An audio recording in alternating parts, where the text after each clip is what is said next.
इस सब पंडित जी का चक्कर लगाया हुआ है उन्होंने। अच्छा, जितना जग जाप माँ बहनों आप लोग करते हो और आप लोग, इससे फायदा किसको है मालूम है? फायदा आपको नहीं है, फायदा पंडित जी को है। दुर्गा पूजा आपने किया, अब माल पसा के जेबी भर के पंडित जी लेके चले गए। काली पूजा आपने किया, माल पसा के वो ले गए। तीज आपने किया, माल पसा के वो ले गए। बैजनाथ धाम आप गए जल ढारने, माल पंडा पसा के बैठ गया वहां।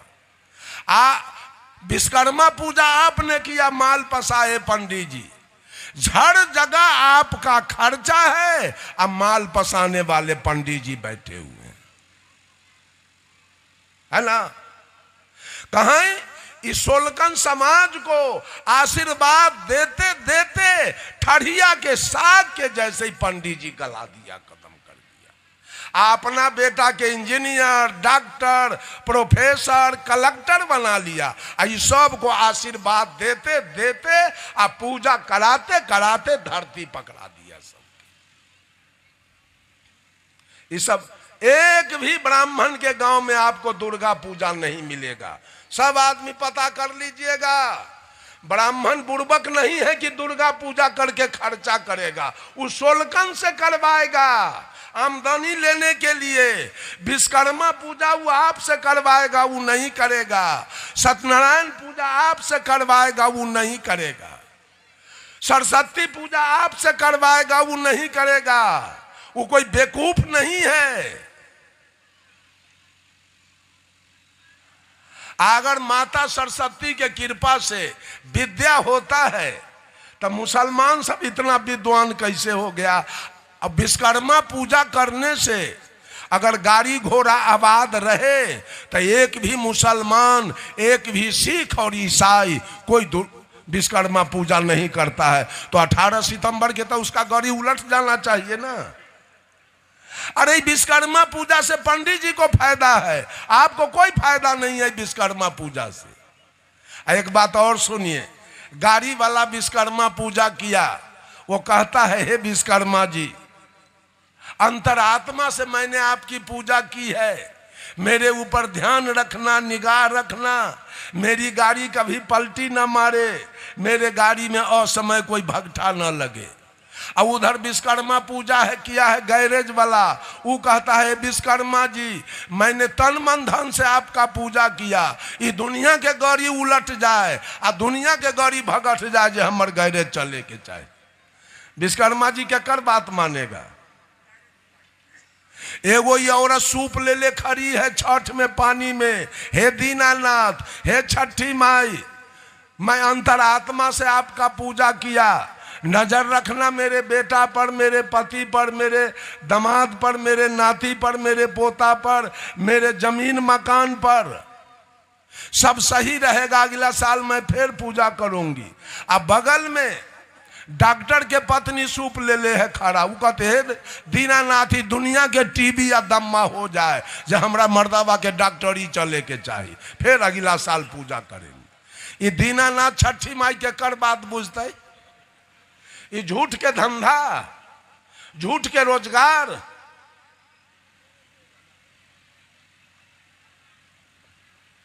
कहां कहां पूजा है सो बताइए ना तनी हमरा, किसका किसका पूजा चल रहा है।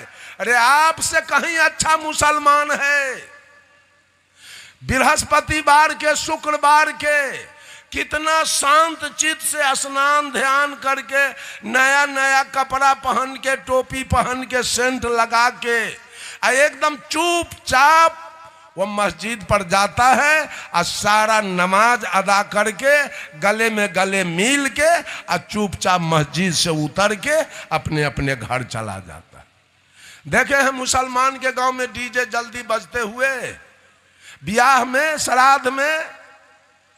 आपके यहाँ तो विश्वकर्मा पूजा में, सत्यनारायण पूजा में, दुर्गा पूजा में, काली पूजा में, जितिया में, तीज में, करवा चौथ में, कर्मा धर्मा में, ब्याह में, शादी में, माने दिमाग चाट करके हिंदू खराब कर दिया है। बर्बादी के कंगार पर हिंदू बैठा हुआ है जा करके। मुसलमान के मस्जिद में वही 2 मिनट बेचारा अजान देगा, उसके बाद उसके गांव से आप पास कीजिए, एक भी शब्द आवाज उसके गांव में आपको नहीं मिल पाएगा। मेरा शिष्य है एक, देवरिया जिला उत्तर प्रदेश, मुसलमान, मोहम्मद शमसुद्दीन नाम है। वो कबीर के सिद्धांत को मानता है। वो कहा कि अल्लाह तल्ला के हम नहीं मानेंगे, ये झूठ सांच रोजगार में हम नहीं रहेंगे।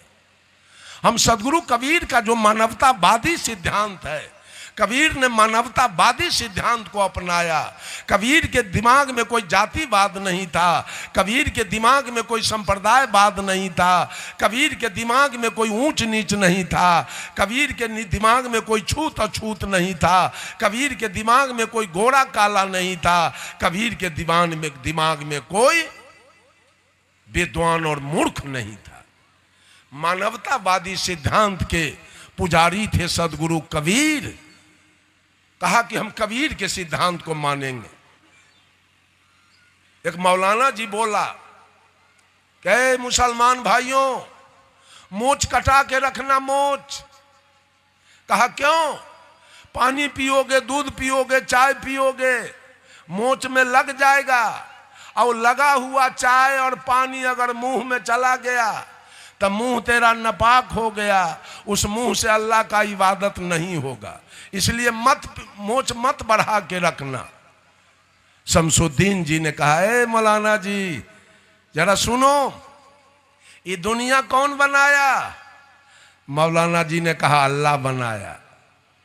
मनुष्य को कौन बनाया? तो अल्लाह बनाया।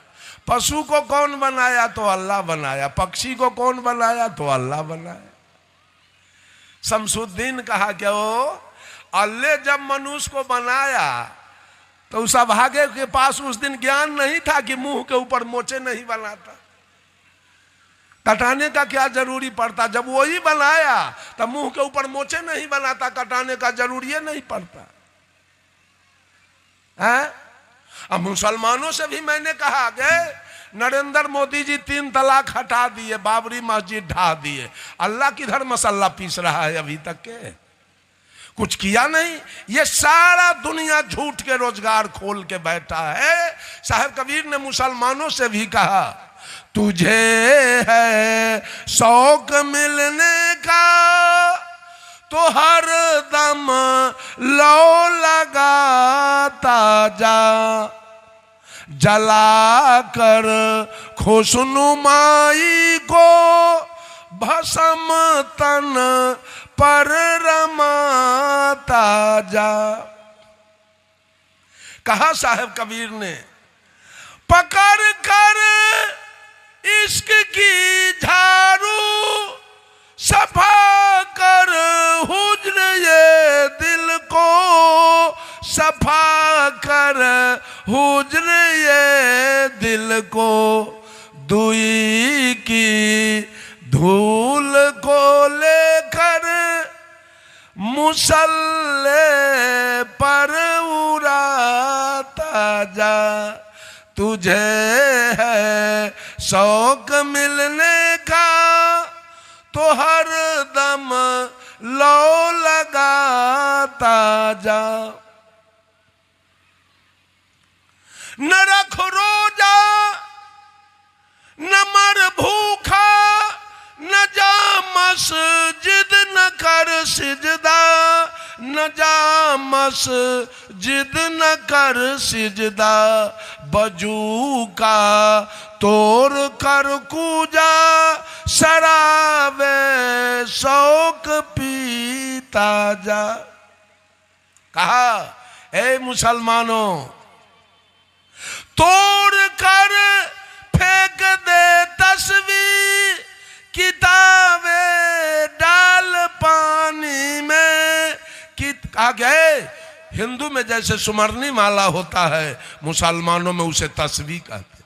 ऐ मुसलमानों, तस्वीर तोड़ के फेंक और कुरान को पानी में फेंक दे। कहा क्यों? तुम्हारे दिल के अंदर दया नहीं है।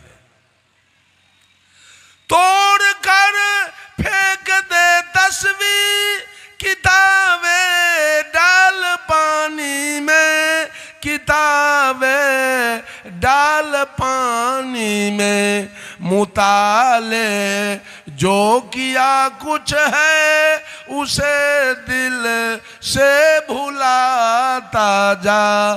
तुझे है शौक मिलने का तो हर दम लो लगाता जा। अंत में साहब कबीर ने कहा, न हो मुल्ला न बन ब्राह्मण, दुई की तर्क का झगड़ा, दुई की तर्क का झगड़ा। हुकुम ना माँ कलंदर का, हुकुम ना माँ कलंदर का, अनहलक तू सुनाता जा। तुझे है शौक मिलने का तो हर दम लो लगाता जा।